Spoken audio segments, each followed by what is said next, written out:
నిరుద్యోగుల తరపున కొట్లాడే అశోక్ సార్ మైపాల్ గాడు వీళ్ళంతా ఎక్కడ పన్నారా? మీ విశారదన్ ఎక్కడ పోయే? కులం కులం మధ్య వివాదాలకు తప్ప ఏం చేయలేడా? మరి కులం లేదా నీకు? కులం ఉన్నది కాబట్టే కులాల్లో ఉన్న ప్రజలంతా అనగారిపోతున్నారు కాబట్టే ఇప్పుడు నిరుద్యోగులు అంటున్నావు కదరా సన్యాసి, కింగ్స్ అని పెట్టుకున్నావు. నిరుద్యోగులు అంటేనే ఎస్సీ బీసీ ఎస్టీలు రా సన్యాసి. అది కూడా అర్థం చేసుకోలేరు చాలా మందికి. ఈక్వేషన్స్ తెలియదు. నిరుద్యోగులు ఎవడు ఉంటాడు? ఇప్పుడు 40 లక్షల నిరుద్యోగులు ఉన్నారు కదా, 40 లక్షల నిరుద్యోగులల్లో 30 లక్షల మంది ఎవరు ఉంటారు? 10 లక్షల మంది కూడా ఓసీలు ఉండరు నాకు తెలిసి. అసలు సామాన్య డిగ్రీలు చేసేది ఎవడు? బీటెక్లు, ఎంబీఏ, లేకపోతే బీబీఎం, లేకపోతే మాస్టర్సు, లేకపోతే మెడికల్, ఇదంతా ఎవడు చేస్తాడు? డబ్బులు ఉన్నోడు చేస్తాడు. డబ్బులు ఉన్నోడు చేసి మళ్ళీ ఫారెన్కి వెళ్ళిపోతాండే.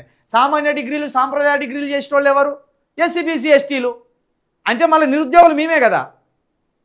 మరి మా నిరుద్యోగుల కోసం మాట్లాడాలంటే ఓట్లు ఎక్కంచెలు రావాలి, కులాలకు వెళ్ళి రావాలి. మరి బాబు రాజకీయాన్ని మొత్తం అవపోసాన పచ్చి పచ్చి పచ్చి పచ్చి ఉన్నాం. దాని రూట్స్ ఓట్లు కులాల దగ్గరనే ఉన్నాయి కాబట్టి కులాల చైతన్యం జరుగుతుంది. మీకు బొచ్చు తెలుసా అని వచ్చి కామెంట్లు పెడతారా బడకవులారా? మళ్ళీ అంటేనేమో బాధపడతారు. ఒక్క బొచ్చు తెలియదు మళ్ళీ మాట్లాడతారు. మళ్ళీ ఈ ఓరగా వీడెవడో కింగ్స్ ఆట బొంగ్స్ ఆడు. వీడు ఎంత ఆవేశం వచ్చింది తెలుసా నాకు. అంటే ఇది ఎస్సీ బీసీ ఎస్టీ లీడర్ల నుండి వచ్చే ప్రతి లీడర్ను చంపేయాలని చూస్తారు ఈ దుర్మార్గులు. ఆదిలోనే అవమానించి చంపేస్తే ఆ కులం గురించి మాట్లాడతాను. మరి రేవంత్ రెడ్డి కులాలకు ఎందుకు 42% రిజర్వేషన్లు అన్నాడు స్థానిక సంస్థలలో? మరి కేసీఆర్ ఎందుకు దళితుని ముఖ్యమంత్రి అన్నాడు? అది కుల రాజకీయం కాదా? బీసీలు ఎస్సీలు కుల రాజకీయాలు చేస్తేనే నొత్తందా మీకు బాగా?